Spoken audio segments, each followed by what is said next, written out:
exclusive content. Okay. Hello, everybody. It is the greatest night in the history of our sport, as is every night. I'm trying to find a way to work the Pinky and the Brain line into that, but oh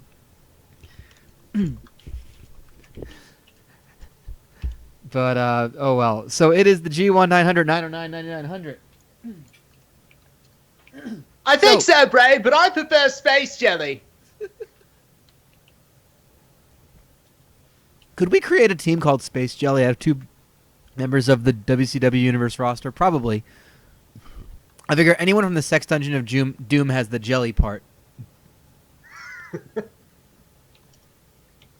Anyway, so for those unfamiliar, I don't think that's any of you, but just in case, you might be out there. The G-1-900-909-9900, we hope you get the reference. We hope you like the reference. If you don't, just look it up. It's a hotline. You're probably young and don't remember it. It is the WCW equivalent of the G1 Climax. It is a round-robin style tournament. There you see on your screen the 20, yes, count them, 20 competitors. Last time we did this, we did it with 14, 2 groups of 7. That was mostly so we can fit it in Universe mode. We are going outside of Universe mode. We are going strictly exhibition. Galactic. We are, as I wanted to actually have, like, you know, I wanted to have actual, I wanted to have a real G-1-900-909-9900. So we have 20 in blocks A and B. We're gonna do a little talking about them, going through the blocks, get some thoughts and some original, some picks and maybe whatever. Let's see. So, in block A, and of course we're gonna have, so everyone has 9 matches. So tonight is gonna be 10 matches. Everyone wrestling once. It's going to be round 1. We're going to do this once a week, and that'll kill some time until I move and have my whole thing set up and I can go into the more involved stuff. Because believe me, South Tucson is coming back, among other things. So, block A. A block. We have, yeah. I didn't have time to do one of those things. In fact, there's a graphic that's going to hopefully be made, hopefully by next week, that I'm going to do, but I got some other projects that are kind of pressing. Keep this. This is the best. We've got Marcus Bagwell, the Hollywood Barbarian, Bobby Duncum Jr., Bobby Eatin, the defending winner of the G-1-900-909-9900. He won it last year. The Maestro, Malibu Meng, P. Enos, the Renegade, Wrath, the runner-up. So we got a finals rematch in the block, and the Zodiac. First instincts. Who you guys got for? Do you think Bobby Eaton's gonna repeat winning Block A? Do you think Wrath could maybe win the block for a second year in a row? Is it gonna be one of these other names? It's P. Enos. Let's be realistic. It is the glorious P. Enos that will be dominating Block A, because not many can rise to the occasion when trying to take down the P. Enos. With all the excitement and attraction that the P. Enos provides, he will be the man to beat in our tournament. Someone quietly laughing next to me right now that every time you say the name. What, P. Enos? Yes, of the former Mike Enos. Oh, I get it. Yeah. See, it's a pud joke. Yeah. Oh, it's weird because his first name's an initial, and that people don't do that. Yeah, right? All right. So Kyle's got his pick. Blinky, you got a pick? Well, for my personal pick, I'm going with the ace of a century. That's it, Wrath, with his deadly 12 wrestling moves in a row that won him the never openweight championship from Michael Elgin. Amazing. Hold on. Please. You gotta throw in a pop culture reference too that makes no sense. Yeah. And then it's perfect. It's gonna be the most woke Bay in G-1-900-909-9900 history, Mamma Mia! Thank you. Perfect. End the stream. Just let's all kill ourselves. I love that. I love that. And ultimately, and don't get me wrong, Blinky, super talented voice guy. No one can do a good Morrow, but everyone just puts on their announcer voice, and it sounds pretty damn close. That's kind of the rule. Everyone These are moves I learned in Japan, sparring with Dan the Beast Severn and Alistair Overeem. Oh my World god. Star Hip Hop. Oh my god. I don't. And it's lit, fam. Yeah. All right. 200% WCW Thunder. Keep it 100. Well, I'm going to say Bobby Eatin is going to win this block. He's going to tear through them like he could tear through a succulent Chinese meal, which apparently is a new like meme or something like that. I don't know. Morrow would say it. All right, Pascal, who you got? Okay. I had a bit planned. All right. But instead, Yep. I'm gonna say Malibu Meng. You got Malibu Meng out of block A. Because I always pick Malibu Meng and he never wins. That's fair. It's just the four of us on right now, so I got everybody. Okay, block B. We have Aquarius. If you're not familiar with Aquarius, that is the shark joining the signs of the Zodiac way back when. It's still a thing. The Kiss Demon. He is not the 3-count demon. He is the Kiss Demon. Isn't Aquarius Glacier? Yes, you're sorry. That's Pisces is the shark. My bad. Aquarius is Glacier. I apologize. I can't even get him fucking straight. That's so bad. Jerry Flynn, who does show people his own poo. Ice Train. Folks. Ice Train. Tribute Mortis. Scott Flash Norton. So we will get the Fire and Ice doing battle. Who shows people his penis. Does Scott Norton do that? Okay, sure. A real Lord's Lord, Steven Regal. Roadblock, who was not in the G-1-900 last year. VK Wallstreet and Whore-shu. All right, let's go around the horn. Kyle, pick from block B. Let's see. When it comes to block B, let's be realistic. I like the filthy, nasty Whore-shu. That's all it is. That's all it ever will be, and that's all it ever can be. So you are picking an all-sex Dungeon of Doom final. Yes! If that happens, God have mercy on us all. And sponges. All right, Blinky, you got a pick? It's gonna be tough for these competitors to slide through the DMs of Roadblock, who looks absolutely impervious. He is going to make sure that everybody in this B block is going to be full on, waste his time. G-1-900-909-9900. Oh God, I don't know if I want you to never stop or stop immediately. So neither. And Pascal, you got a pick for this one. You gotta pick an emotional attachment. And there's nothing more emotional than a man paying tribute to another man. So I think this is the year of Tribute Mortis. Okay. I've run the numbers. I put them on a treadmill. 3, 7, 8, 9, 12. And it always comes out Tribute Mortis. Nice. So sorry, going back to Blinky. So that means you have Wrath versus Roadblock. Holy hell, that's a hell of a final. Who would you have to pick to win that one? It's gonna be Wrath, who is going to turn this into the most lit bay in professional wrestling history. Christ.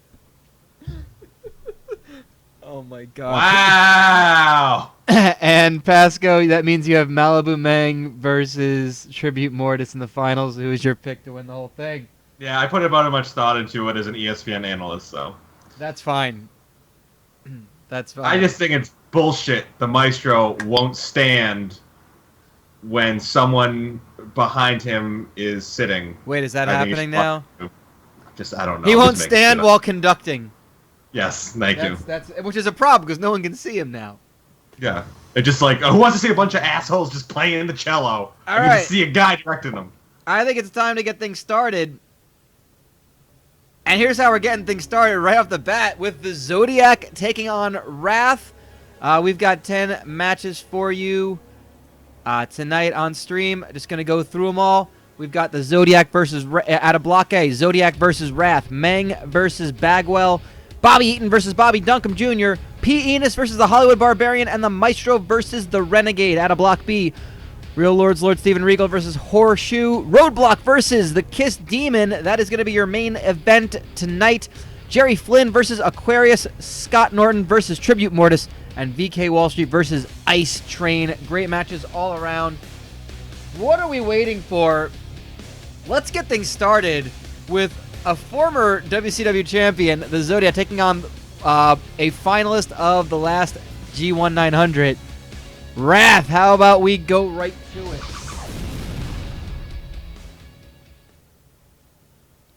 Any early picks in this one? I think a lot of people are thinking Wrath in this one in the chat. Anyone? No? I mean, I was around last year, and Wrath beat up everybody. He did. But the Zodiac's a constant because years happen every year. Yes. So it's the What? so it's the battle of Wrath versus time. And they say time always wins. I mean, but I say Wrath's gonna win. I don't follow a single thing you just said. Neat. That's fair. Well, Wrath is is absolutely for real. I mean, it's no joke. If you didn't see the first G-1-900, and they of course are on YouTube,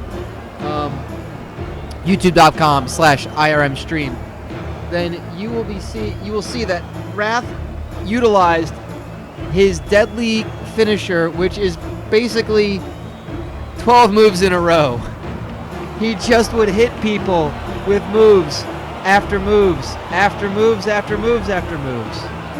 He hit him with night moves. In a row is what got him to the G1 finals last year. But you're talking about a man who has stepped in with the likes and defeated the likes of Animal Hamaguchi and Antonio Inoki in a New Japan Pro Wrestling ring. It is none other than the Zodiac. What? Has he? Did that happen? I know he's at least fought Animal Hamaguchi and Antonio Inoki in New Japan. Okay, I had to go slide over to Cage Match real quick. You don't have. I mean, I appreciate you're sticking with the bit on this one. This is incredible.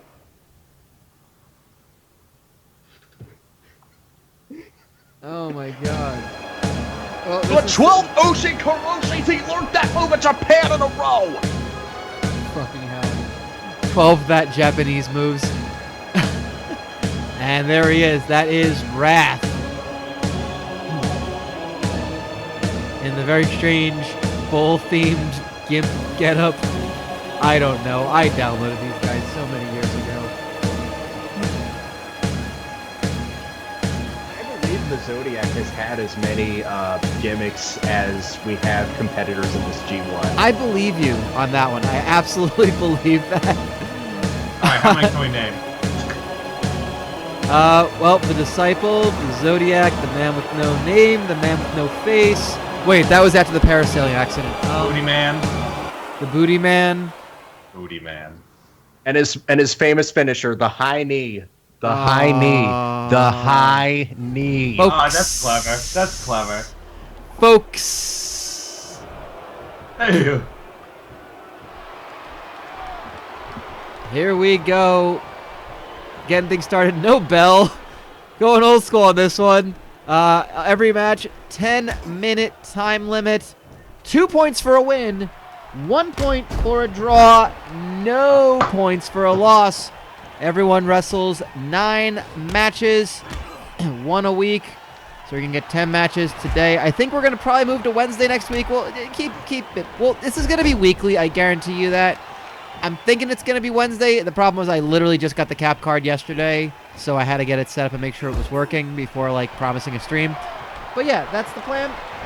And this is the first match of the 2016 G-1-900. It is the first match of the new era, JBL and David. Shit, hold on. I mean, some of those initials were right, I think. I don't... What? So Brian, right? So it's 2 points for a win, 1 point for a tie, 0 points for a loss. Correct. How many points for best dressed? Oh, those get style points. Charles Robinson clearly is winning that right now. Well, it's interesting because every single person in this ring is going with a black and white motif. Zodiac going with the horizontal stripes. Charles Robinson with the vertical stripes, and Wrath with the singlet with skulls and shit.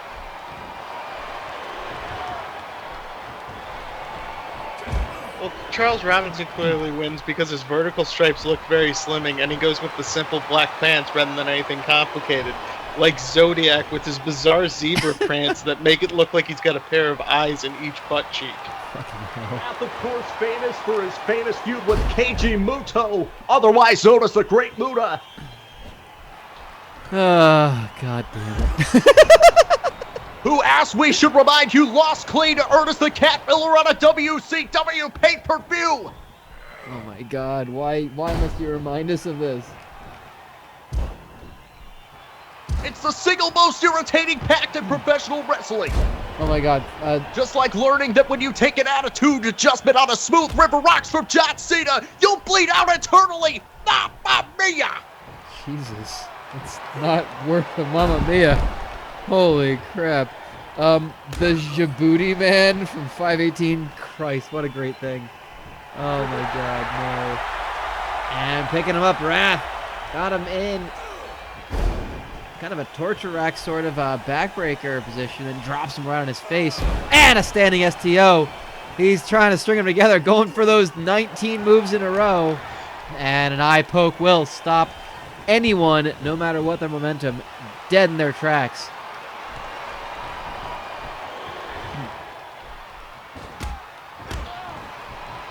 So yeah, a couple kicks to the gut. And again, that's the nice thing about having this expanded field. Lots of big names. Don't you worry if some of your favorite names, headbutts to the back, to the jaw, can chip a tooth. Be some blood for Wrath, but here we go. Again, just several boots and a DDT. No fucks given from Wrath. Is it just me, or does Wrath seriously look like if a homeless man just found a wrestling singlet one day and snuck into the WCW arena and just pretended to be a wrestler? Oh, big elbow from the top rope. The world's tallest homeless man. Yes. I mean, wait, what is there a stereotype that homeless people are short? Is that how that works? But I mean, Yeah. he just Is the only problem? Is the problem they can't? Asai, better notice the Ultimo Dragon was only 5'7", and he was sleeping in his car for 2 months at a time. Oh my God! Have you ever seen like a tall homeless guy? I'm sure I have, I've seen and a couple in we've Chicago. got our first pinfall victory. Wrath has done it. It's over. Like, that just projects that I'm horribly unclean and I haven't bathed in 3 months image. The 4 other day minutes. at work, a woman was looking for a fly swatter. She's like, you know, young people don't use fly swatters anymore. I'm like, I don't think that's a thing, man. I'm like, don't think that's a thing millennials do. I want it to be though. There's like flies Oh my flying God, do I want it to be though? Fly swatters are just stuck Well, together. Wrath is picking things up right where he left off. 4 minutes and 13 seconds. Much He like gets- Juicy J and DJ Paul, he is going to stay fly with an opening victory in this tournament. Oh my God. And we're going to keep things going. We're going to move over to Block B with our next matchup. This is great already. So Wrath, 2 points.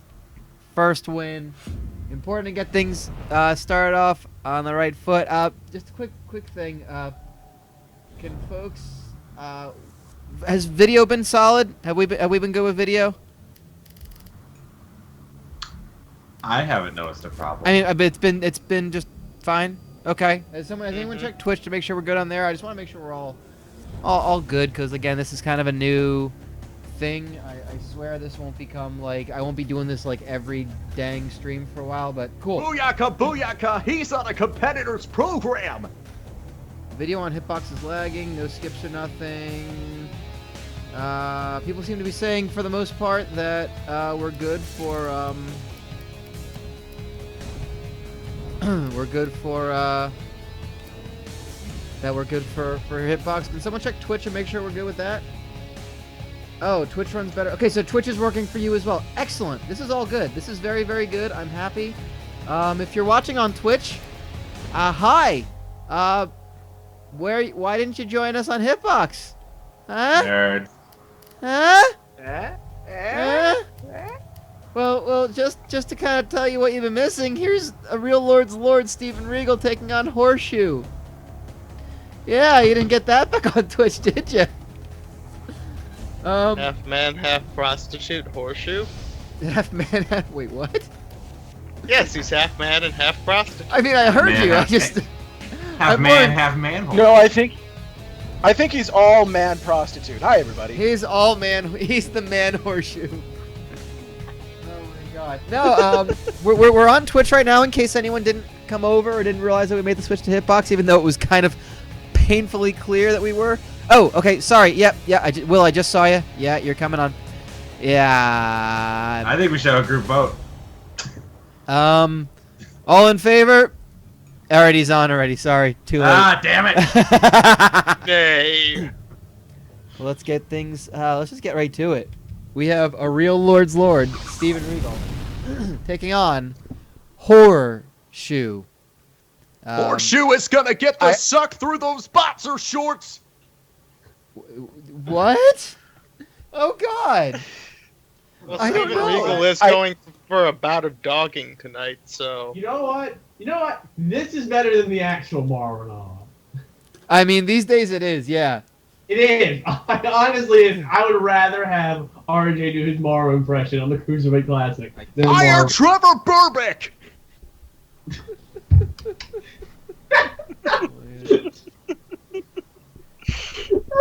He learned that from Viano's 2, 3, and 5, not 4.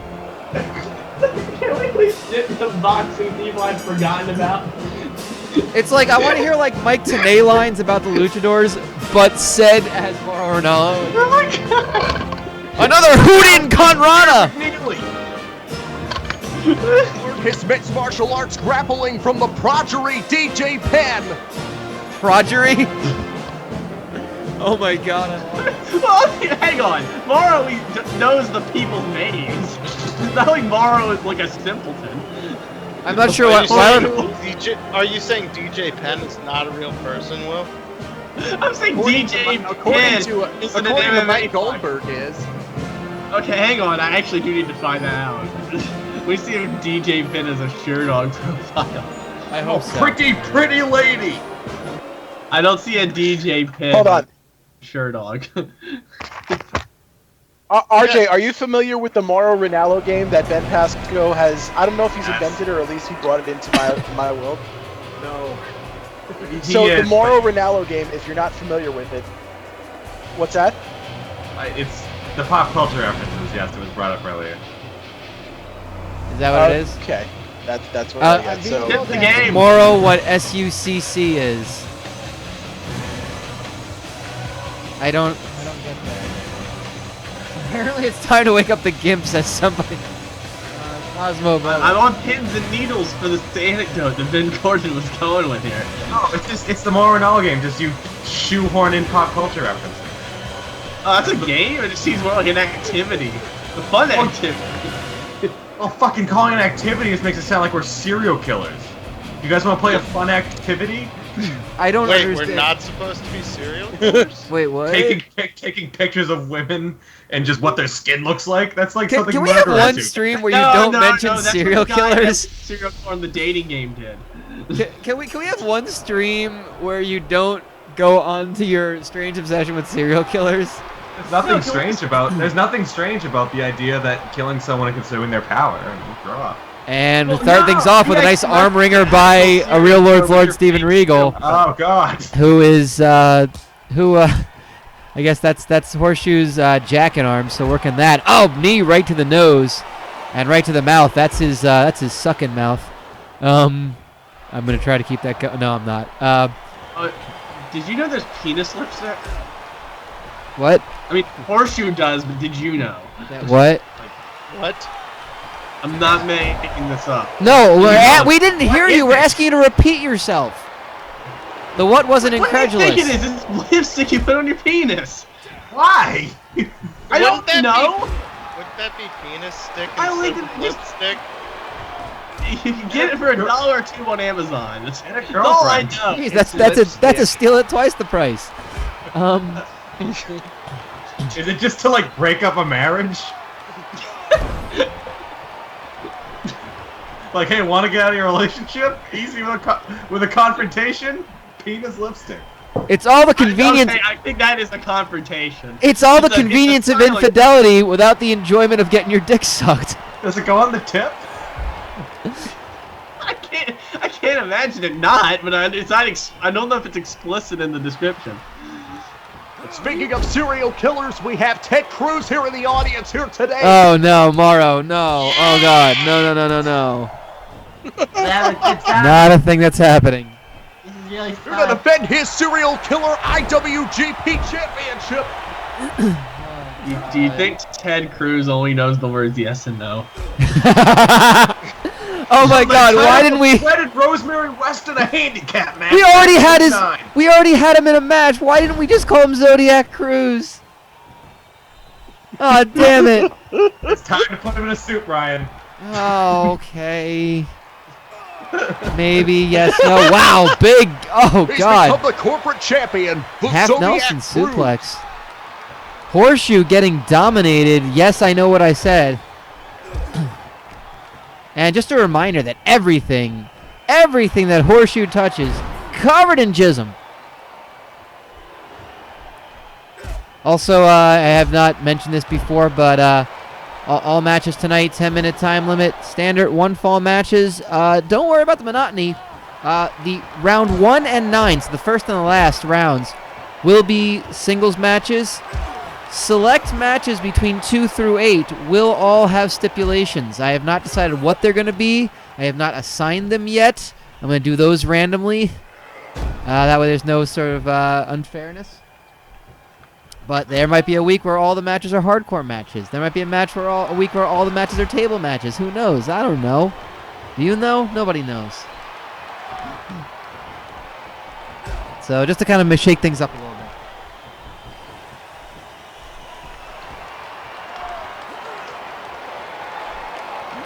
Meanwhile, Whore-shu, fireman's carry, cupping the balls and dropping Regal face first. And a big, I guess that's a spine buster, but not really. Is the military press the most ball-intensive wrestling maneuver? I don't know, the scoop slam than is just- the scoop body Other than slam just is a big one. specific shots to the balls? I think the scoop body slam is probably one, because you're just the like reach really... around's pretty bad too. Oh no, pump handle, anything pump handle. Whore-shu with better ball control than Kevin Durant. Jesus Pump Christ. handle, I think. Well, okay. Intensive, I mean like that you have to touch the other person's junk. Because like the pump handle, the other guy has just got his arm stuck in his crotch, which That's is true. uncomfortable, but that's not your problem. Okay. The jerk off. Talk about also the Dan Shoku driver that's put away the likes of Kota Ibushi and Kenny Omega.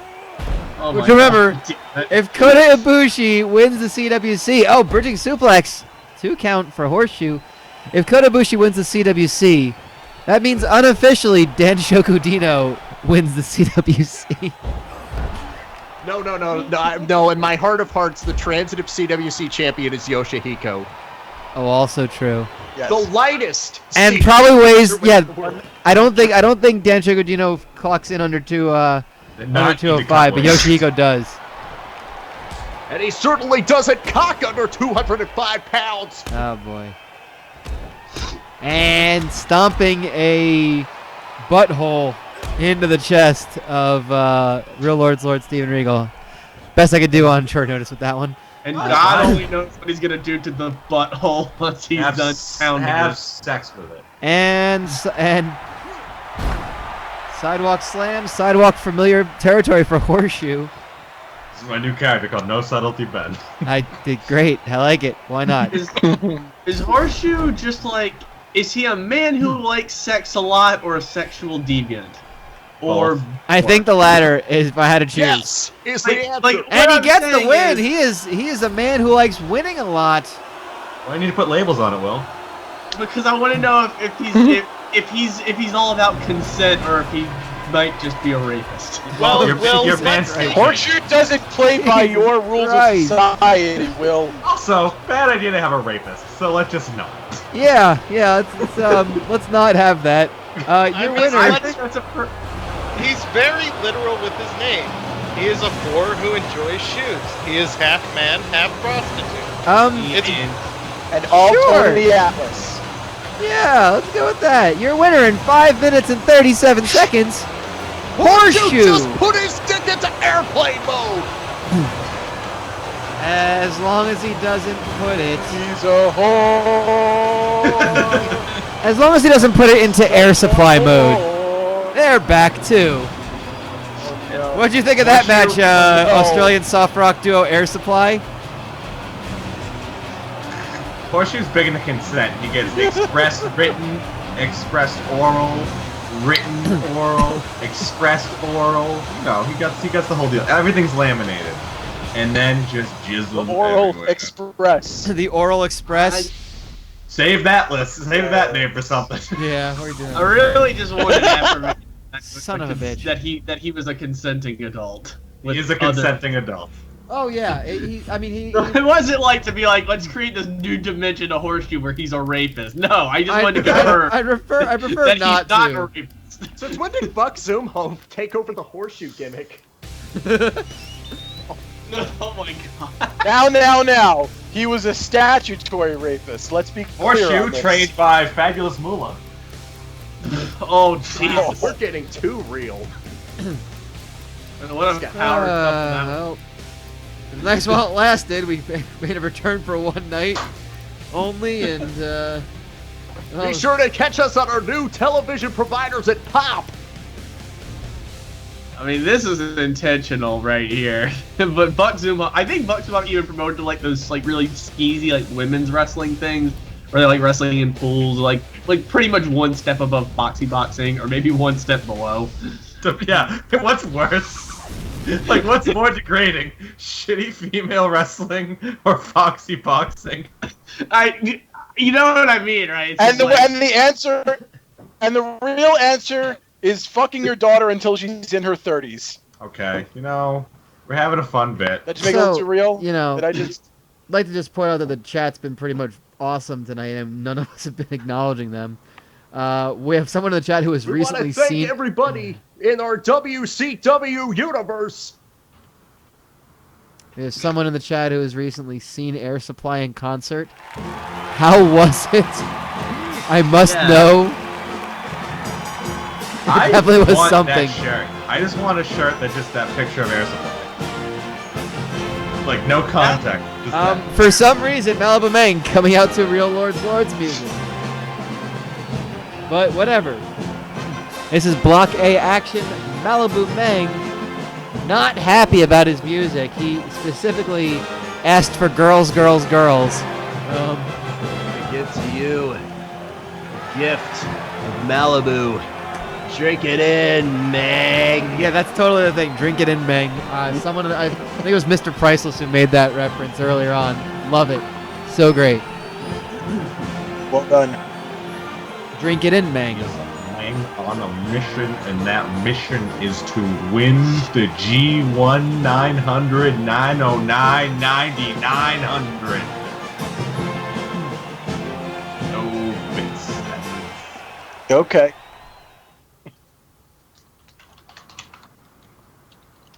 And his opponent, bit of a cold favorite, Marcus Alexander Bagwell. Everyone loves this music. He is the American male. Marcus the Things back. He is the thing. A Stranger Ooh. Things back. American males. Everyone ready for the Calm uncomfortable down, grunt? Morrow. Calm down. Everyone ready for the uncomfortable grunt? Yes. Okay, get ready for it. Yes, get ready for it.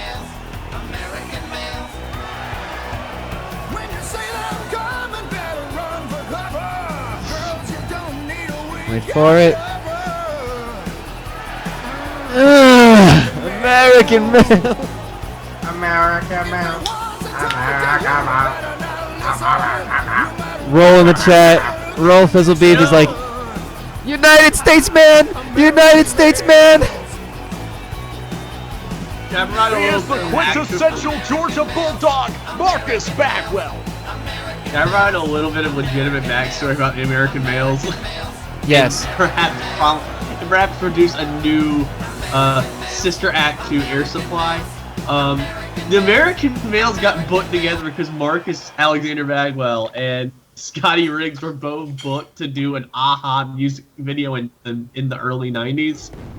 Like, I think the video's still out there and I'll post it later. But it got me to thinking about pictures of AHA, and that's a really moody, surly picture of AHA. I don't think I can tell you what AHA looked like.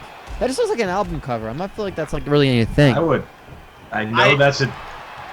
I'm straight. I know that's a dude, but that lead singer, man, just the things I would do once I got consent. It's all about consent. And again, It's 10-minute time limits. on the most woke edition of the G-1-900-909-9900. Oh, goddamn. And again, hashtag all about consent. No. and again, we have 10-minute time limit on all of our matches. Guest timekeeper for all our matches tonight, Air Supply.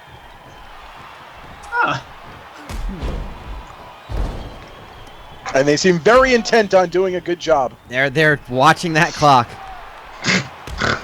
Supply is famous for the Nothing feuds else. with bad intentions and Ted Cozy.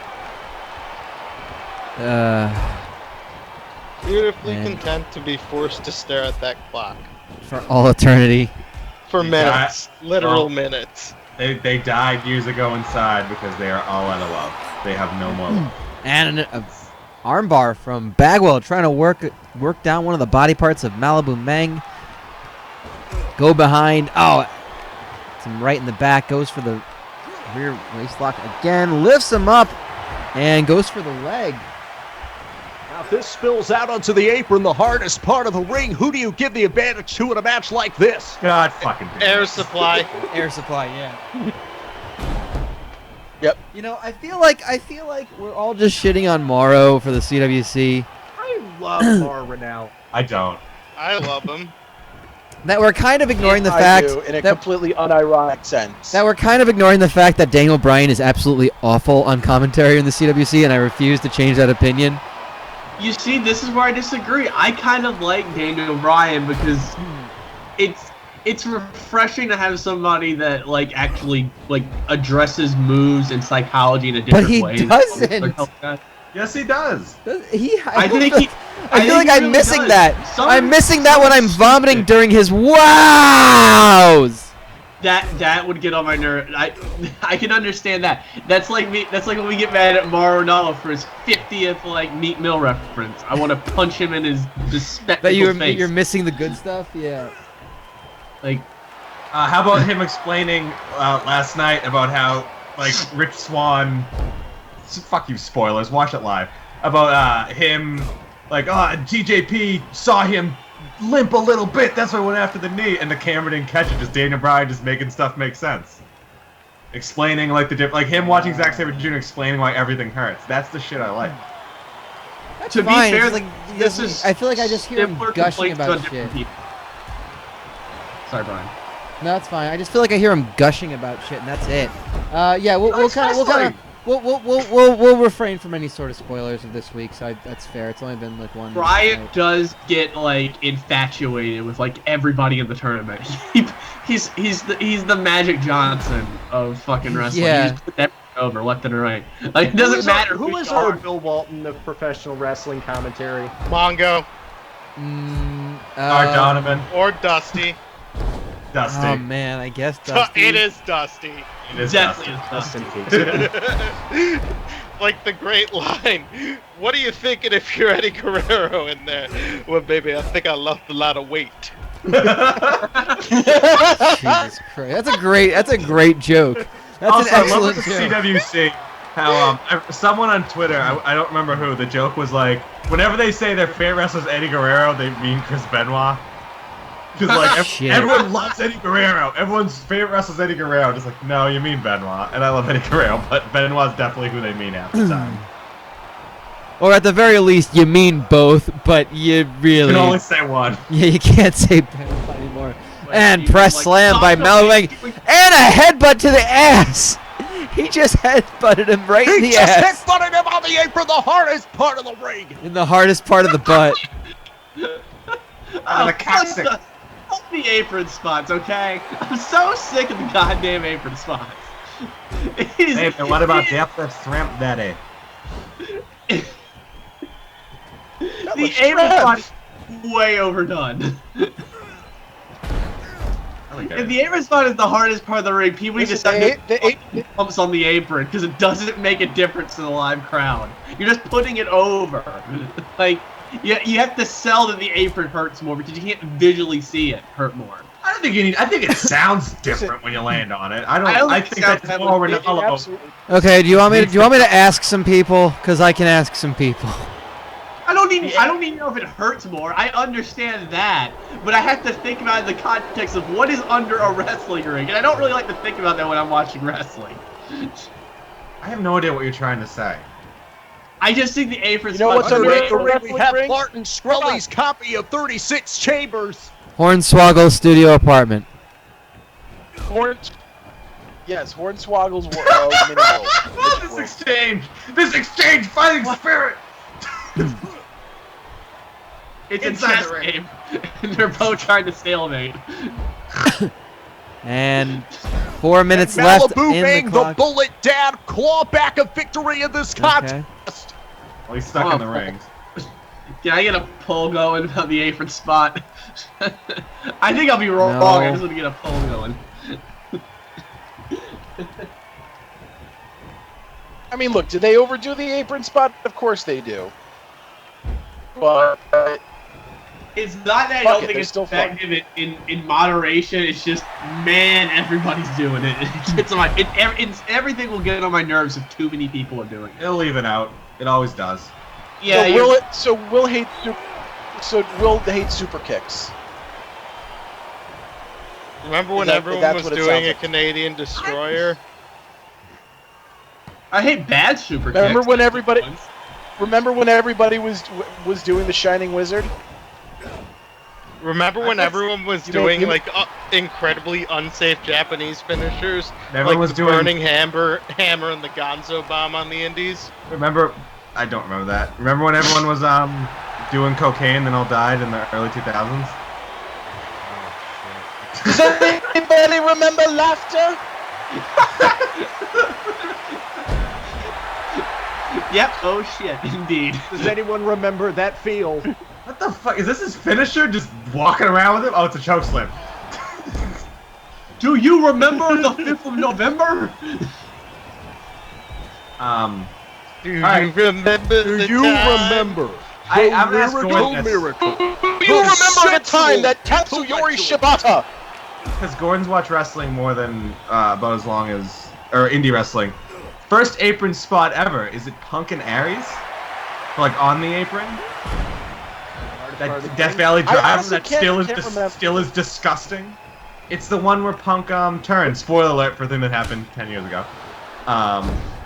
You know what I'm talking about? He does the Death Valley First of Drive. all, There's no one hard First of all, it was 11 years ago. Thanks for making me feel old as fuck. Second of all, that's the first one I can remember, yeah. Yeah. I'm sure it happened in Japan because, you know, CM Punk. But that's the first one I can remember, and then I was just like, that's terrifying, and then now it's 11 years later, and everyone just does it all the time. But nothing will ever be as disgusting as the first time I saw it. I like the powerbomb on the ring apron frame because I think that's visual. Like you can just tell, like, because of the shape of the ring.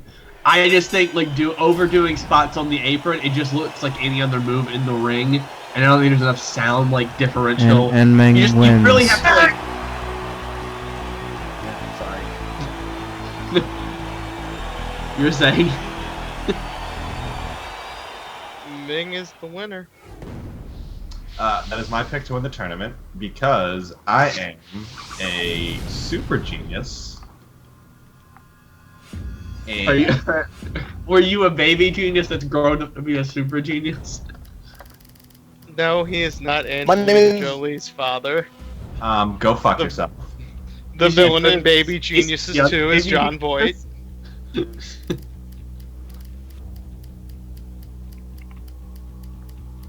I think this is a legitimate conversation that's about to happen right now, and I have got a burning question, hot take.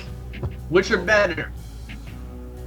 Movies where adults voice animals or movies where adults voice babies? God. Which it's more like what you hate least, in my mind. What about movies where babies are voiced by George the Animal Steel? That sounds very oddly specific. Do you have evidence of this claim? Oh fuck no! Or is this just your pet project? You're working in development on this. No, that's the one he does where George the Animal Steel voices animals. Oh, that'd be great. He just says you a lot. All the people nicknamed animals, voicing animals. Road Warrior Animal, Batista, Animal Hamaguchi. Now listen, this ain't no make-believe. You can watch him on the El Rey Network. But for this hot, slutty G-1-900 action, you're gonna have to tune in here.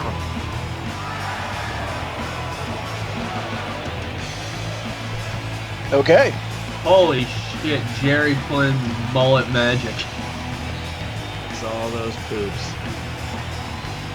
The exorbitant amount of poops.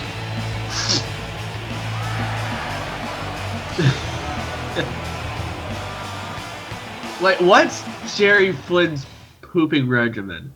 Like, what does he have a specific pooping diet or? Okay, it's 4. He takes 4 in the morning, about an hour apart. So like one at 6 a.m., one at 7 a.m., one at 8 a.m., one at 9 a.m. Then he takes a break after he has his lunch. He has a 1 hour one. That's He has more more of a snake movements than a coil. Beethoven symphony.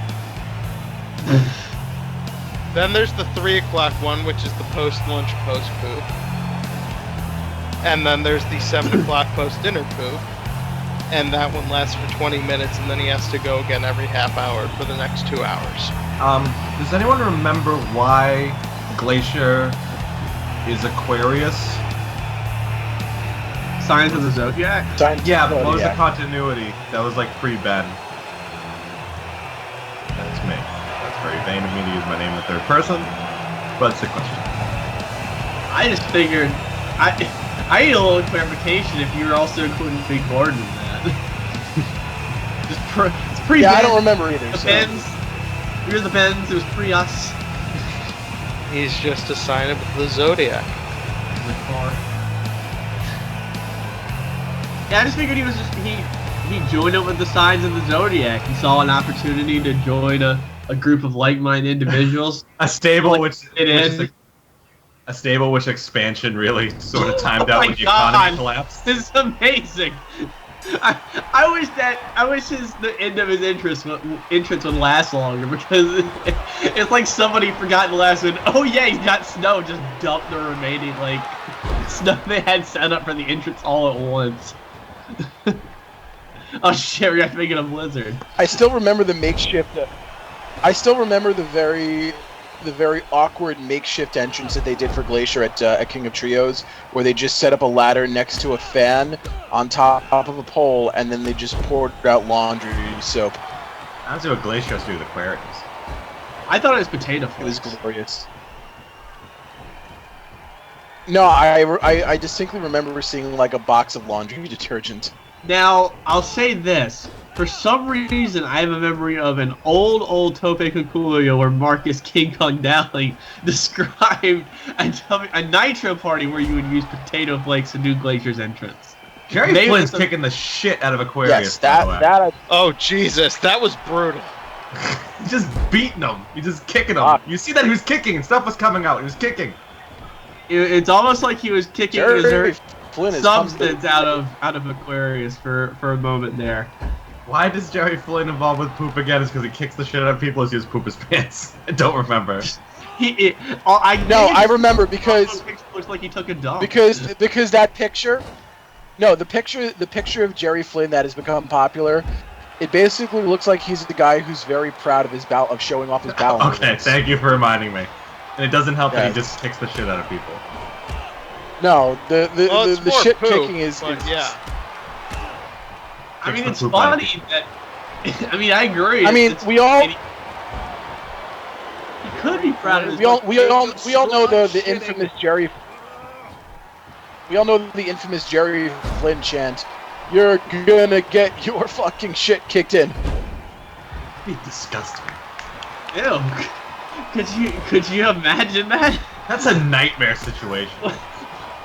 So his bowels are just so compacted, which is why he needs to take. I his would medication. elect any person that could physically do that to another human being to be president out of sheer fear of them and their power. That's horrifying. Or this shit is so compacted it gives him a lower center of gravity and makes him harder for him to be suplexed. That is without consent. What just happened? What just happened, Jerry? Heart attack! Jesus Christ! It's the heart punch. That was basically the heart punch cell. For those of you who might forget that Aquarius does in fact have a finisher where it involves punching someone square in the balls. This is basically a UFC fight. Dude, UFC fights had heart Over punch. the heart and punch at a watch second every time. This is that episode of The Simpsons where it's Man, I remember that Lisa. I'm never gonna get tired of that cell, by the way. He's trying to kill Jerry Flynn. I've never seen that before! And you people mocked me when I said the heart punch was one of the greatest finishes of all time. I forgot how much fun Aquarius is. I might have to just make him Glacier again. And just have it be like Glacier and the art of dick kicking. There are like attacks that target organs, but usually it's an immediate shutdown. This is so goddamn Oh my god, strong. he just kicked Jerry Flynn. These guys are Aquarius beating the makes- fuck out of each other. Aquarius punches people so goddamn hard, they proceed to walk around for 3 seconds like it's normal, and then they're crippled in pain by that heart. You can pinpoint pinpoint the exact moment where his heart rips in half. It's the shit kicker versus the dick kicker. If That's Aquarius what fought Bobby I'm over Eatin, in he right now. might kill him for real.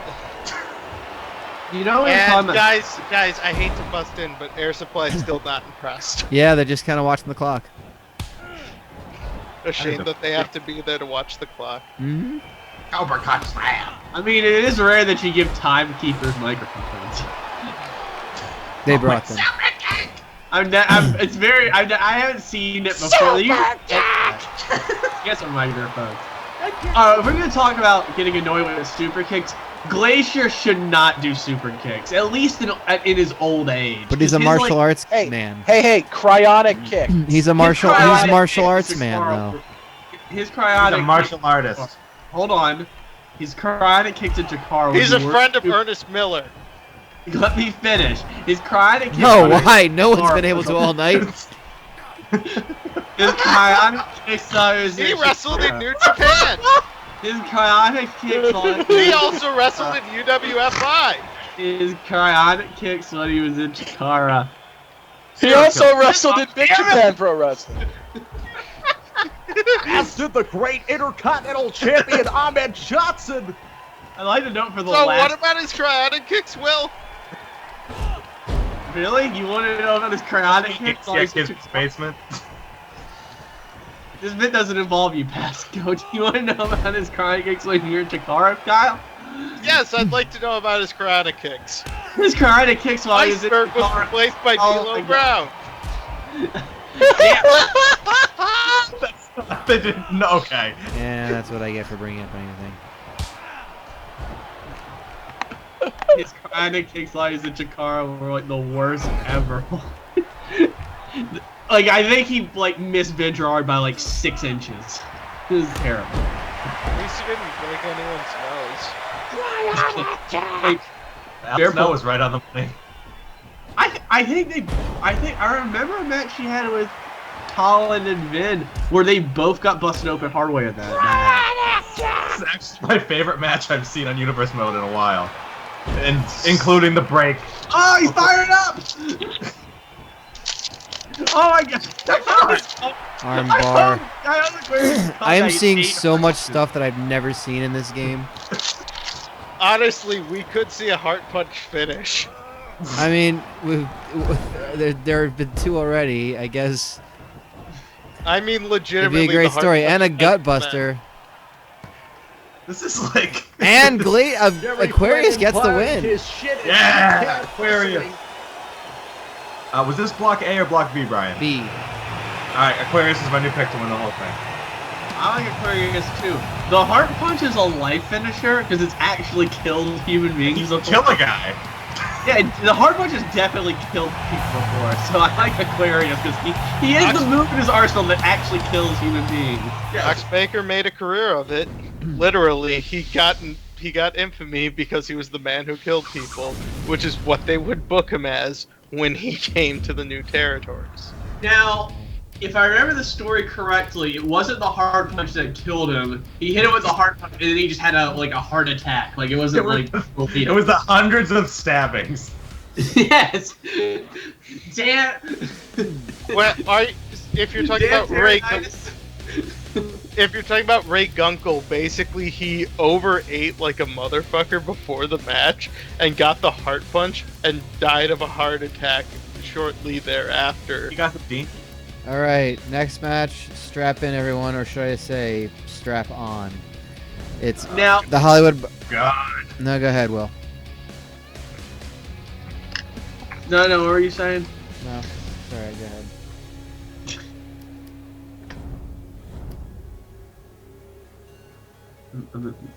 Misawa got legit killed by the back suplex, so that's like a really deadly move too.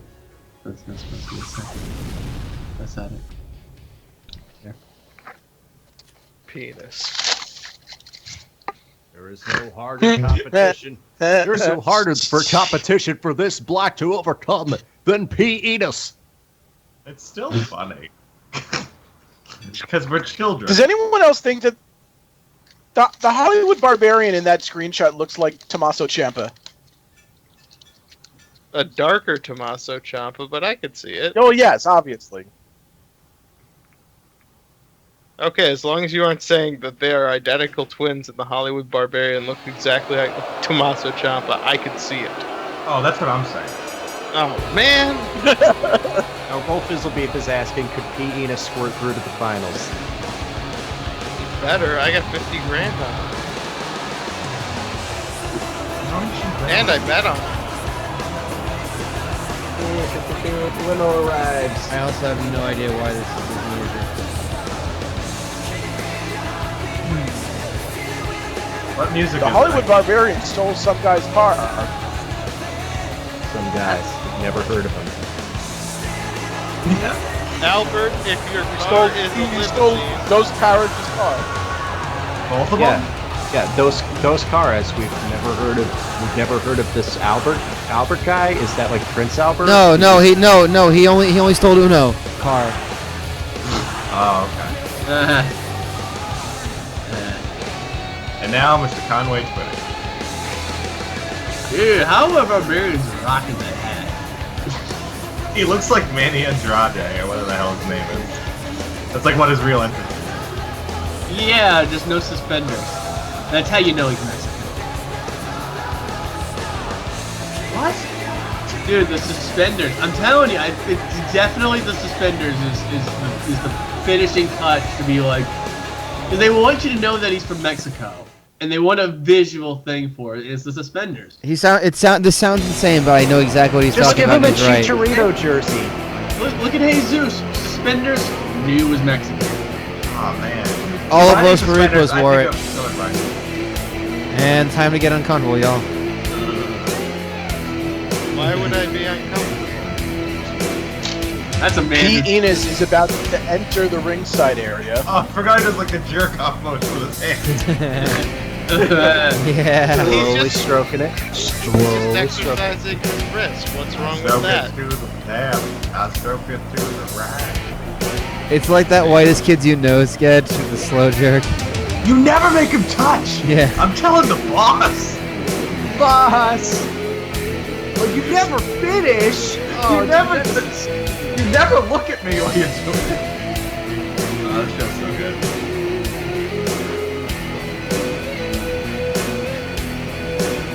I like how people forgot that this is what P. Enos looked like. I forgot the tail. And of course, in heels as well. The only man to wrestle in yellow high heels. What's wrong with that? Well, it's not everyone can do it. You know what? It's if you can do it though, huge advantage because those things hurt. SCXCR in the chat. There's no safe word when you're in the ring with PE. That's true. Damn it. Amazing. Amazing. Wearing heels in the ring is like mastering judo. It's not easy. Once you do it, huge advantage over your competitor. And it hurts a lot along the way. People don't get it. So how would you explain it? I watched judo during the Olympics and I was like, this is the most intense thing I don't understand. Oh my god, Enos is going to be coming hard and coming fast in this matchup against the Hollywood Barbarian.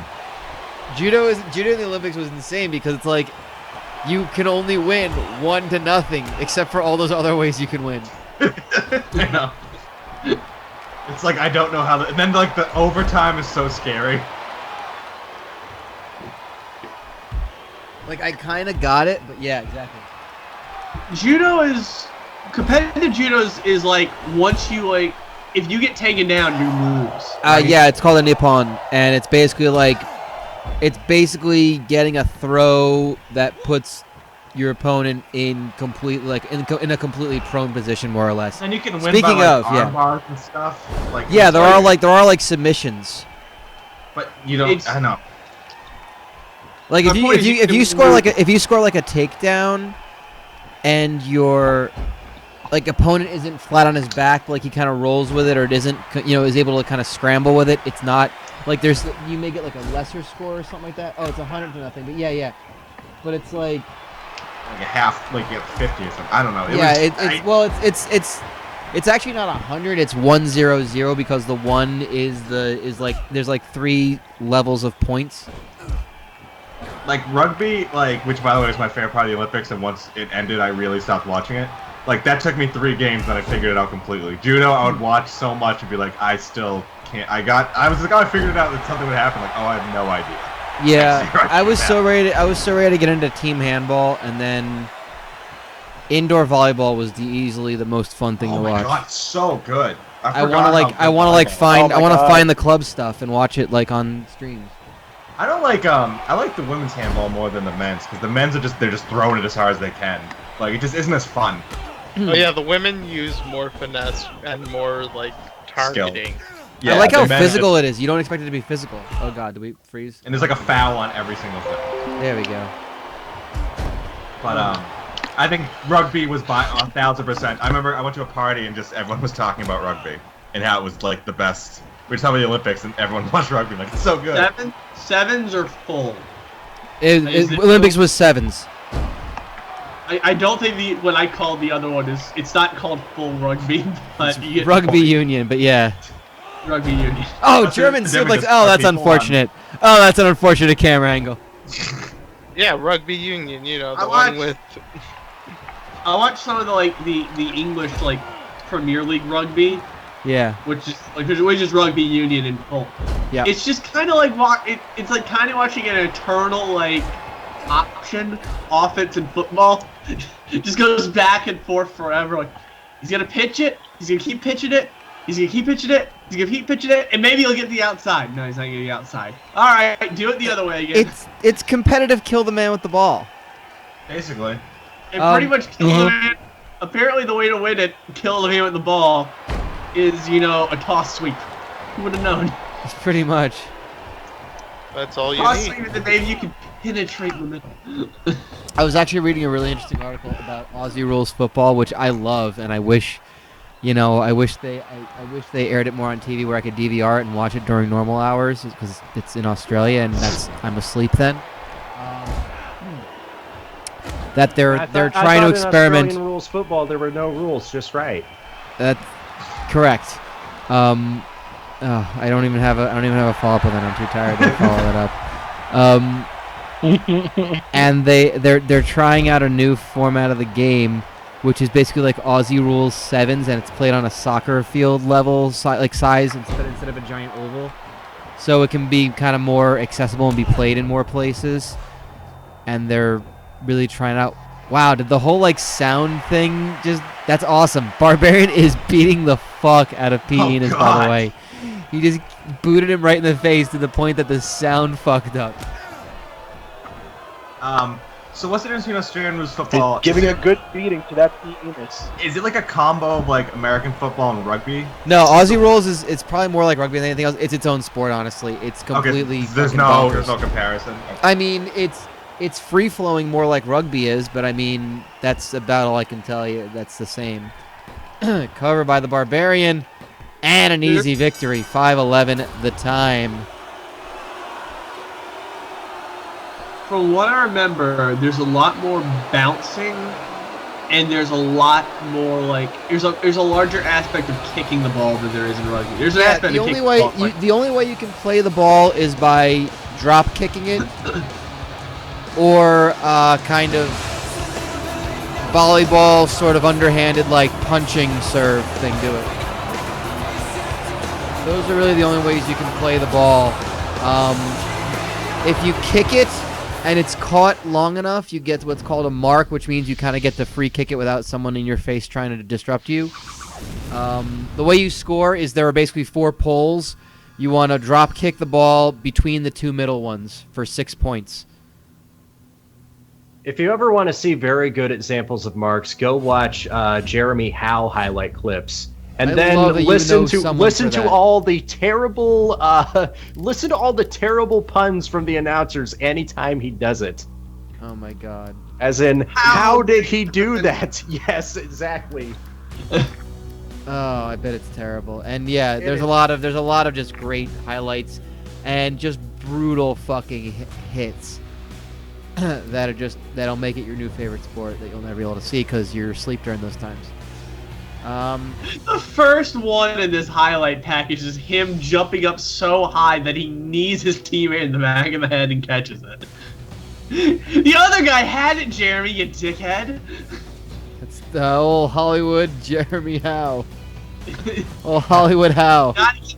Old Hollywood Jeremy gotta get his stats. The glory boy. You know, the most important player in Aussie rules football is the troops. Oh, No, I damn would it. say I like that. I would say, and I appreciate it, but I would say it's the pimp referees. I don't know if they have any more. But the They pimp don't. referees- I'm so sad that they don't.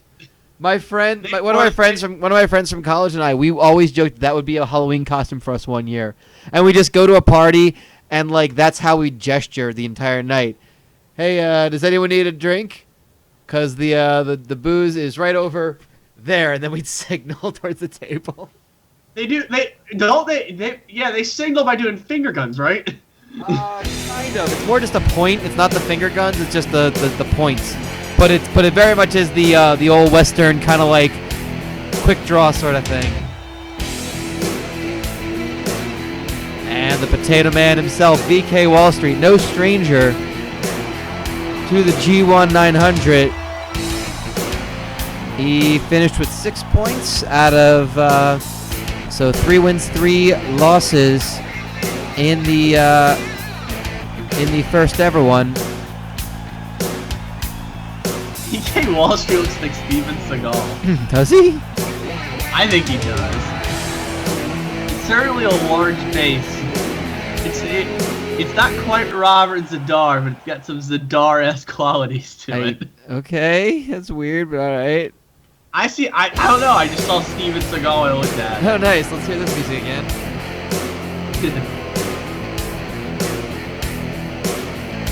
Are you saying BK Wall Street has a very Robert Zadarish face, Will? I'm saying the first thing I saw was Steven Seagal, and then I meditated on it and thought his head was really large compared to his body in this game, so I said it had Robert Zadar-esque qualities. I completely agree with Robert Zadar. RJ, don't think I didn't read that. Not like the disfigurement, just the sheer size. Although that is the sheer size was one of the disfigurements in the head. VK Wall, if I can channel Moro for a bit.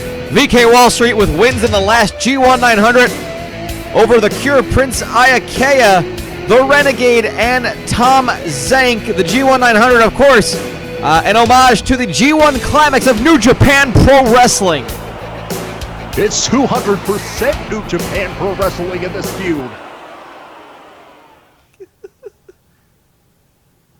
It is just like the G1 climax of New Japan Pro Wrestling, but roughly 1.9 billion times better.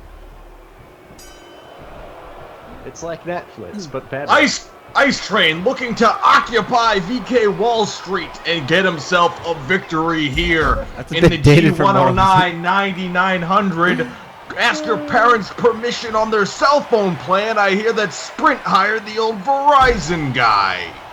Who oddly looks a little bit like me. Now you've seen it, now you're not going to unsee it. And you hear me now. Fuck these noise complaints. Jesus. Ice Train, the fucking man here, just manhandles, picks him up, slams him so hard down the mat, he bounces up. Yeah. One half of the tag team Studios champions. Orlando, don't you dare be sour. Clap for your world famous soon-to-be G-1-900 champ. Ready yet, get set, it's all that. Wallstreet. Ice Train reminds me of the Bullet Train from Japan. Also, that Ryan Reynolds and Denzel Washington movie about the train that won't stop. I think it was called The Train That Couldn't Slow Down. Fuck. So, that's 5 references. Killed. I'm working on a book. I think I'll call it Billy and the Clonosaurus. To build on what someone else said. Did I ever tell you about the time me and Brasky went out camping in the Poconos? Every morning I poop the bed.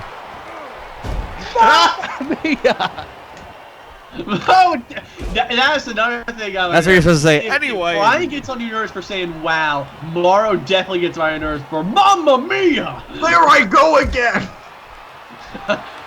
My! It's only be okay if he just continued on with the ABBA lyrics. Like if his thing was just that he kept yelling ABBA lyrics. Shinsuke Nakamura. Oh my God, I'd love it if Mauro Ronaldo was like, you know, or just in general, someone was just this great commentator, but their tick was that they just kept dropping ABBA lyrics.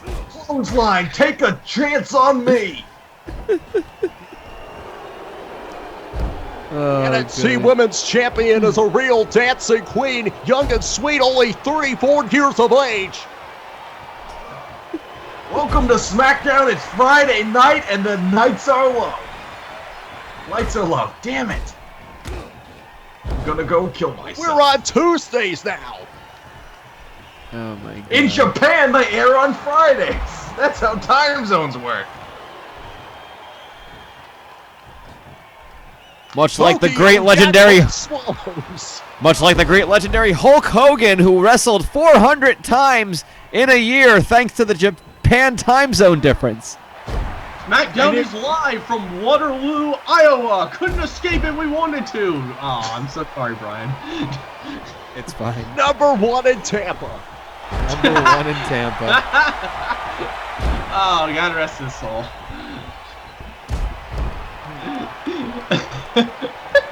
I know you. You're Chester the Molester. The lower third just changes to Chester the Molester.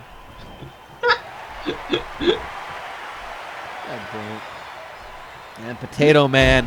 Oh, big power slam by Ice Train. Again, one half of the tag team champions. Literally, Fire and Ice have been champions since we started keeping track of like title lineage and Universe Gold. I don't remember a time when they weren't champions. And there's no real like video evidence of any time when they weren't that I can't remember, and it doesn't keep track in the game. I don't know who were the champions before them, if anyone. But it's time to see how they're going to perform solo, and this is a tough test for Ice Train in the first match. Let's up into the backbreaker and slams him face first. VK Wallstreet getting some of his own potato-based medicine. Of course, he hoards it from the Irish, who Yes. really need it. Well, not only that, but he also, you know, he's VK Wallstreet, so he's going to mark up the price on it. He's going to pull a little Shkreli on you.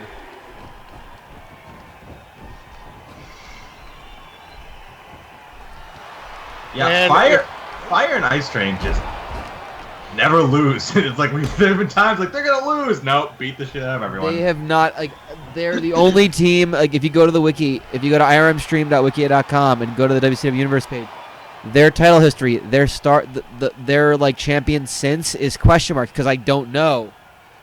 And big abdominal stretch. But, Ice Train able to power it out of it with a hip toss. He was in that for a while. He was hurting, clutching his stomach, his side. Judoka background very reminiscent of Ronda Rousey. Oh, my God. And Ice Train is also starring in action movies now. Yes. Kyle, I have a question for you. It's pretty much unrelated to this, but is the whole Roddy Piper like self-defense for kids like VHS up on the internet anywhere? Not that I've been able to find now. That's not my dad. You say no! You come in here. You say it's my dad. It's not my dad. Oh, my God. Oh. That's not my horse. Just when you It's think not you my have all horse. the, just when you think you know all the parents, I changed the dads. And a big pinfall by VK Wallstreet, 6 minutes 5 seconds, getting the win Well, over Blake, Ice Train. I think it's weird the weak link is Ice Train because he lost. And also, well, we all want to know how big Roddy Piper's dad is. Oh no! Rowdy Roddy Piper, former United States champion and not my dad. He's not my father, and neither was the Stone Pitbull Tomohiro Ishii. Jesus Christ! See, I just don't know enough about Japanese wrestling. Just I guess throw in a Muhammad Yone reference and you're fine. Yeah, Brother Yashi or Yoshihashi or something else. That the guy with an afro. Maybach Taniguchi does not actually drive a Maybach. So It's did funny. like Morrow just watch like a ton of like wrestling when he was doing Pride shit? Like, does he even comment on people he's actually like seen before? I live in a cardboard box and that's all I watch and eat. He had Old to. I mean, DVDs. there was so much crossover with like Pride and professional wrestling at that time Yeah. because that was also the era where New Japan Pro Wrestling was starting to become proto MMA, and that. Anyway. Enochiism. Well, funny someone mentioned the I'm Renegade gonna- because here he is right now. Yeah! Taking on the Maestro at a Block A. The Sex Dungeon of Doom, Ready Aim Fire and Ice, doing battle. This is very much like the G1 Climax where like literally two-thirds of the field are all represented in factions. Yeah, it's fine.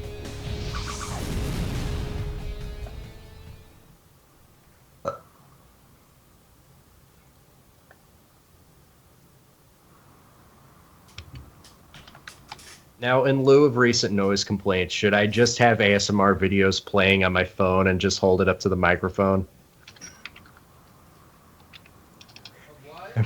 I feel like this is a viable solution. We find some. God, I don't even know anymore. Why did they think that a good idea for the Renegade's face paint was to just have a giant R and not have it actually cover his face? You know, the two eye coverage that most traditional wrestling face paint gets.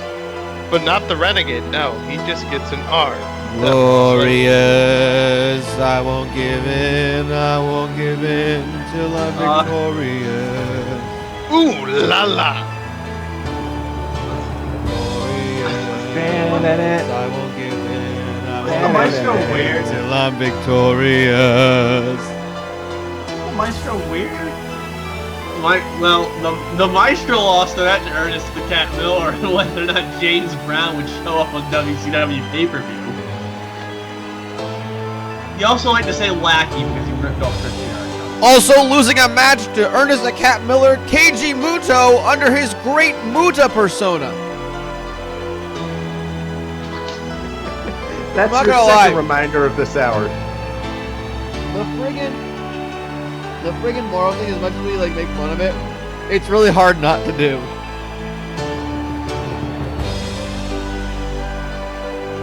Maestro has defeated some of the best wrestlers, including Diablo Jr., the best today, Yar. That's now his full ring name. Poor Maestro just looks like, you know that episode of Futurama with the parallel universes, and at the end, like, Fry sits on the box and, like, the screen shrinks down? It just looks like the Maestro's been shrunk down to a full-size human. He doesn't look like he's, like, properly sized. I want to say he's just a scrunched-up Triple H. He's doing the Booker T taunt.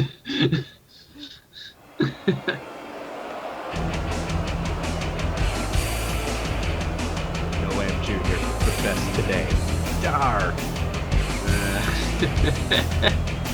The Maestro, now currently residing in the violent world of Frank Parker. Oh boy. No, I believe that's a correction. It's the violent world of Frank Parker. Yeah, he is right there. You forgot the. Sorry.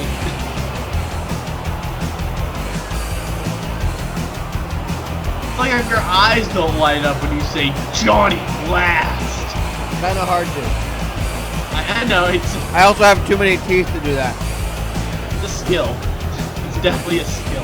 Because I want to say it was He's I want to the say it was Renegade. NTQ who pointed out that the dude's teeth are fucked up. Oh, well, yeah, it's Johnny Blast. He's a meth head. Said that like it would be a known fact. No, it's just clear when you look at his teeth. I personally like JC Deutsch Jr. and like how his entire screen would fall apart when he hit it with a kendo stick. Flash shatters, and so does JC Dykes Jr. Okay, JC, I'm gonna fuck y'all's world up. JC Dykes Jr. was Marty Skrull before Marty Skrull was the villain. I gotta look up a picture, but I can kind of see a resemblance in my head. Is JC Dykes Jr. the voice of the Outback Steakhouse commercials? Probably. I don't know. I've had a picture mean, of JC. His fake Australian accent sounds like it could be. Okay, so you're going with it's Australian. This picture I was just going with weird. This picture I found of him just makes him look like biker Shane Hagedorn. But I do remember the God, that is Shane Hagedorn. You can't tell me otherwise. That's JC Dykes Jr. I know, but you can't tell me that's not Shane Hagedorn's like doppelganger. It's biker Shane Hagedorn. But I do remember in that intro video, which I'm not gonna like go and skip him for JC Dykes Jr. I do remember a small resemblance in terms of hairstyle and beard and whatnot to Marty Skrull, the villain. That is a file photo, Ben. I couldn't think of anybody he wrestled in Japan. Or any Japanese people that he had wrestled. This is the most recent picture that we have on file of JC Dykes Jr. JC Dykes Jr. seen here dissolving into a million particles. If anyone can help us put him back together, please call Crime Stoppers. According to the box that he came in, it says ages 8 and up. Puzzle joke. The Assembly's age is 8 and up, but the actual JC Dykes Jr. is really recommended for adults only. I mean, Ages and you 8 thought, and up. Man, we're really going the full second mile with this. I mean, and you thought the Dave Coulier again puzzle was bad. It's JC Dykes Jr. Oh. Anyone who comes into contact with pieces of JC Dykes Jr., please have some carpenter's glue on hand. This is why I wish NTQ was here. He would have popped like hell for the Dave Coulier reference. There's definitely a JC Dykes that wrestles. I just don't know if he wrestled in like. Okay, I'm looking at his cage match profile. It looks like it's mostly 70s championship wrestling from Florida. Early 70s. It's very much possible, looking at that man, that he had a son who turned out to be J.C. Dykes Jr. What do you think the percentage is of wrestlers who are something junior, where the original named person had no fucking clue someone was taking their name and putting Junior on it? This should be outside a of Mexico, really Dynamite Kid Jr. This would be a really weird one to do it with, just because I knew J.C. Dykes Jr. existed, but I had no clue who J.C. Dykes alleged senior was. Although he did meet Jose There's also in a lights out match in Florida in 1970. It'd be like someone going and being like Ron Bass Jr. now, and Ron Bass had no fucking clue about it. And that's more feasible than J.C. Dykes Jr. not being the son of J.C. Dykes, you know? I was trying to go obscure enough where like most people may not know the name, but like it's really hard to do that. Mainly because I don't believe J.C. Dykes Jr. would be smart enough to pick somebody as obscure as J.C. Dykes to rip off. Fair. He'd probably go whole hog and get, like, you know, something along the lines of trying to think of a big territory star in the 70s that, like, he could rip off. Was there actually a Zack Sabre? Probably, right? Well, I love the story. Like someone said something like that. Someone random with that. Oh no, I was talking to my buddy Kevin Ford of PW Ponderings and of Nova Pro Wrestling, which you should totally check out some of the stuff that they're doing and some of the hype videos that I'm making for them. Anyway, yeah. So, we were talking about something about how I was really enjoying started watching Progress again. And I was really enjoying like their crowds because they have good timing with their chants and with being dicks about stuff. But Renegade got a surprise win. I have to say that's got to be an upset to me. 5:22 the time. Renegade with the win over the Maestro. But trap capture backdrop. I'm so mad. Right? Sure, let's roll with it. And so, how I guess Will Ospreay and Zack Sabre Jr. were having some match, I think, down in like, it was in the States, but a bunch of like, you know, British fans went, and he was talking about how like, you know, as long as it doesn't become like overly aggressive chanting, like, oh hey, a chant stopped, we better start a new one just for the sake of it. And it's like, no, Progress kind of, the venue seems right for it. Like, I laughed my fucking ass off. I was watching one of the Endeavor shows. It was Sebastian, one half of the Geezers, if you're familiar with Progress. This is back when he still had his whole, like, kind of a model, but, like, hey, he most looks like Cristiano Ronaldo, and that's kind of the thing. It was him versus Zack Sabre Jr. It was a really good match. And, someone in the crowd goes, have you thought about going for an armbar? And Zack Sabre Jr. does that thing where they both kind of stop and look. And Zack kind of just leans on the ropes at the guy, and the guy goes, yeah, it's great. You just grab his arm, and like, he starts explaining it. And I lost my fucking mind. It was just so well-timed and so funny that I just did not care that it was just someone being kind of a dick.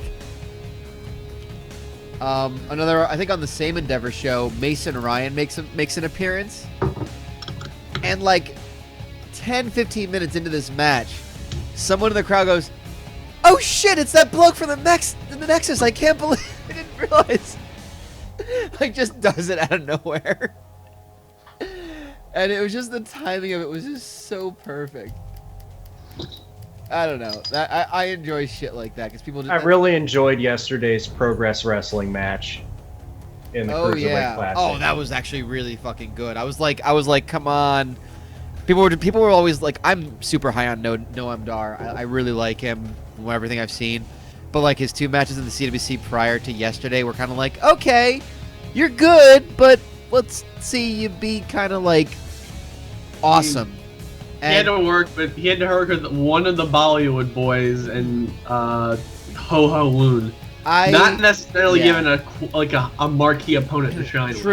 True. And like, I mean, he can totally like, He was actually able You're to throwing him emote. in there with a guy who learned his professional wrestling, and it turns out he actually learned judo. Yeah. I also think the Bollywood Boys are going to be really fun as a tag team if they bring them somewhere. I just got a weird feeling they're going to be fun. I mean, All they right. certainly can't be any less fun than, like, the Great Khali lowball jokes. We got him. Yeah. Well, I think someone was telling me, like, they're yeah, they got them, like, representing India, but they're, like, Canadian. And it's and I want to say it was our buddy, whose name we'll keep off of this, and just in case, and was like, yeah, because apparently, like, if you ever look at what exists in India for wrestling, they all look like that one dude in TNA. What's his name? Like Mahabali Shera or something like that. Like they're all like the barrel-chested, like, just beefy fellas. So, like, Beef. if that's not what you're looking for, then India is not really the place to go. I don't know. Anyway, that just got awkward. But, Molly Shiro looks like a dude who's in a muscle suit rather than like a dude who has actual muscles. It's very clearly his own body, but it just doesn't, like, it's just everything's very, like, it's like his waist is, like, absolutely tiny compared to the sheer size of his, like, biceps, forearms, and, like, lats. Like, he's disproportionate, is what you're saying. just disproportionate in the sense that, like, he should be a little, he should be a bit of a bit of a thicker lad in the old abdominal region, like, and the abs don't look like it's really when he's doing his, like, full flex, he looks like he's wearing a bodysuit. And I think we're getting, this is the third from the last match. This is match number 8 of 10 tonight. But I gotta say, this is 3 main events in a row. This is Bobby Eatin, In a row? the G-1-900 winner and defending champion of the G-1-900. He is cultivating mass. He just looks ridiculous, that jacket. Green, not his color. He looks like a tennis ball, folks. And his opponent, a former champion of himself, Bobby Duncum Jr. Man, proud of Texas. I've been to Texas. I've been to the part of Texas where Bobby Duncum Jr. Only 2 things come from Texas, Will. Steers and Yeah. Bobby Duncum Jr. We were talking about it earlier. Bobby Duncum Jr. does own a win over Notre Dame this season. In overtime, so he might be tired Bobby from Duncum that. Sr. is an actual person. Okay, That is there we his go. father. I mean, Bobby Duncum Jr. is now dead. Spoilers. But hang on. Is the Texas font on his jacket the same font as the Ribera Steakhouse? Oh God, I hope so. It looks like he has a Ribera Steakhouse vest instead of the Texas Steakhouse. God, what kind of an asshole you have to be to take a Ribera Steakhouse jacket and cut it into a vest? No, and that's not even a joke at Pasco for doing it with the Shawn Michaels thing, which is an awesome thing. But it's a goddamn Ribera Steakhouse jacket. You do not. I feel fuck like with if you that get more than one, it might be fun to do Maybe, your yeah. second one. But you're also a jerk for not giving that second one to somebody. You can give I the don't know. sleeves to someone. You could. It's not the same, I understand. Does Bobby Eaton have this tournament all wrapped up, game, set, and match? I don't know, but he definitely has it all wrapped up in a flour tortilla, smothered in cheese, and then wrapped in a pizza with bacon. Did we mention that it was deep fried? Of course, it's deep fried afterwards. And then garnished with a couple of hot dogs. And then throw a whole hell lot of salsa on top of it. Basically, an enchilada, but worse. Taco Town, thank you. There you go. And oh, that's unsettling. All that just mass, just gravity not working in its favor. This is why they found him in that airport in Atlanta. He was just trying to cultivate mass while also trying to rack up his frequent flyer miles. Speaking of tacos and Mexican food, I don't know if Kyle's still around. I don't think so. I'm gonna defer to some Midwesterners here, but I drove through this great country of ours recently, and took the northern route back from California to my home in South Carolina. And I drove through, Nebraska and Iowa and all that, and there was this place called Taco John's. And I was thinking to myself, maybe I should go to Taco John's. But every time I thought about going to Taco John's, I was like, I don't trust John to make my tacos. Yeah, it should have been Juan. I want taco once. But I've eaten Taco Bell before, and that's just some guy with the last name Bell. So it's not even. So I felt a little bit of a hypocrite. I just wasn't feeling Taco John's. It just seemed very inauthentic. I guess what I'm saying is, and I heard later, Kyle is a big fan of Taco John's, particularly like these potato things they do, which are completely unrelated to Tex-Mex cuisine. So it's Mexican-inspired cuisine, is what they say. Yeah, I don't want to be going to like Taco Fred. Taco. What? There's a. Shit, I was reading about this. I want to say like the Big Boy restaurants. Where the big boys play and eat. Like Bob's Big Boy. Yeah. Like it's like all. Why do they call them the Big Boy restaurants? Are there others Big Boy? Like, is there someone other than Bob who owns a Big Boy? I think so. I really do. Who's a big boy? That's right. You're Bob's Big Boy. That's creepy. They're called Big Boy restaurants. The regional franchises, they're not all called Big Boy. Most of them just have other people's names lended to them. It's weird. I don't think they're specifically called Big Boy. So you're gonna go to some random restaurant, some random like quick service restaurant. You think it's a local place, it's actually a Big Boy. There's a place called Yoda's. What? Yoda's, Western Virginia, founded by Jack Young and Bill Schroeder. I feel like you're making this out. No, I'm looking roster of named franchisees. Abdal's, Azars, Becker's, Bob's, Bud's, Chess Chap, Eatin Park, which is just called Eatin Park. With the idea, it's not eating. It's not like eating like Bobby Eatin Park. Gotcha. Eat in park, like you're eating and you're also parking at the same time. LB's, Elias Brothers, Franklin's, Frilax, Frisch's, JB's in Canada. It's This reads like the Eggs! Easter eggs! Yeah, this reads like the gift shop license plates with your name on it where they never have Bart but they have Bort. It sounds like you're reading off the shelf of that. Frisch's is in Cincinnati, Ohio. It's based, as I say, Ohio, goes into Kentucky, Anna, Ohio, and Tennessee. Big power slam by Duncum, by the way. And it's called Frisch's Big Boy. But I think that's one of the rare ones that's also called Big Boy. And now you got Kibo's, Ken, Kip, Lindy's, Leo's, Manners, Mark's, McDowell's, Mr. B's, Shap's. So what's the point with all this? Like, is this just the fact that like none of them are, no two are the same? There's just a litany of big boys. There's so many of them. There's one in Tokyo, Japan. What? This also, I feel bad that NTQ is not here to enjoy me telling of the story, but I feel like he would approve me sharing this with you, especially on our first night back on Twitch and streaming and all that good stuff. So for the most of July, NTQ was with his family in Florida. He was being a Florida man. Big full Austin slam. And Duncum starting to turn the tide in this one with a little more than 4 minutes to go.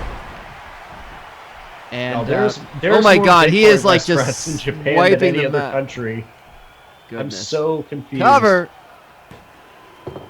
And a big pinfall win for Bobby Duncum Jr. What a win.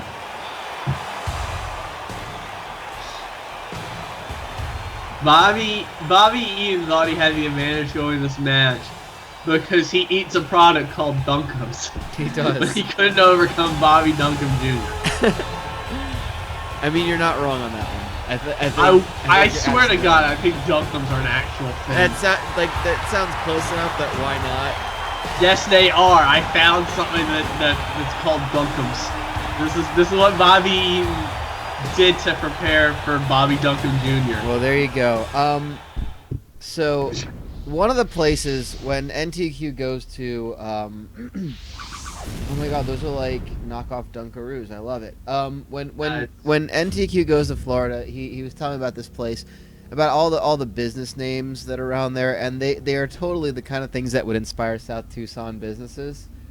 And he always told me about this Chinese restaurant they drove past. And I don't remember if they've ever eaten there or if it's just a standard takeout place.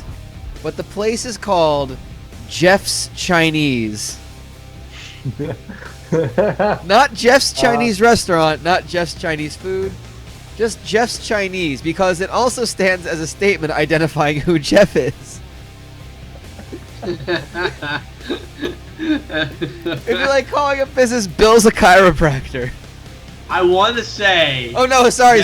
Steve's Big and Tall was the example we used. It's like Steve's Big and Tall. Bring this to my attention, and I swear to God, the conversation went to fucking Bob's Big Boy too. Just that's what I thought of. It's like Bob's the big boy. But it's like Steve's Big and Tall. It's like, yeah, but what's his store doing? And Bob's real proud. He's got a big boy. He's 17 now and he's 6'8". So maybe at some point you'll see a business in the South Tucson universe that that references that. I don't know when. And it's very open to interpretation. Yes, I do know that will be starting. That will be starting up soon again. Once I move and have a new setup and everything like that. Ah, god dang it. Why does the display driver stop responding and recover once in a while? That's annoying. I don't know what you guys are seeing, if you're seeing just camera is not available for a split second or something. But, Looking at the big boy in Japan, like, that's definitely... There's a big boy in Japan. There's not just a big boy in Japan. There are 279 of them in Japan, and there are only 82 left in the United States. God, they've embraced it, and if they have the big boy statues, one of them's getting thrown in the river once like some baseball team wins like something. oh, I would hope they do that. Yeah, it's just 200. It's just over 270 of them. Okay, I'd hope that it would come to that. No Y'all, curse. they put a football stadium in the middle of a racetrack and suspended a jumbotron over the middle of all this open space by a bunch of cables, and somehow it's not going to be a disaster. Until the game is actually played, and then the Tennessee Vols come and take the field and blow a 2-touchdown lead.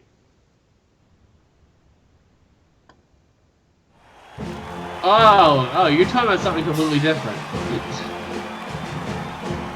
You just kind of... I thought you were talking about something they invented in Japan. I was like, well, I guess they're playing a football game. They're playing college football in Japan. You see that? That's what I thought you were saying. And now I realize that you're just talking about Bristol Motor Speedway. Look at a fucking picture of this atrocity. I really appreciate that we have drunk people on the music tonight, because again, third person in a row coming out of the Blue Bloods. I'm so glad. Maybe Fitz will play the Blue Bloods theme at Nova Pro during intermission for 20 minutes straight. What's Timothy Thatcher's music? It's like an actual classical piece, and I could have sworn somebody else used it in WCW. Like.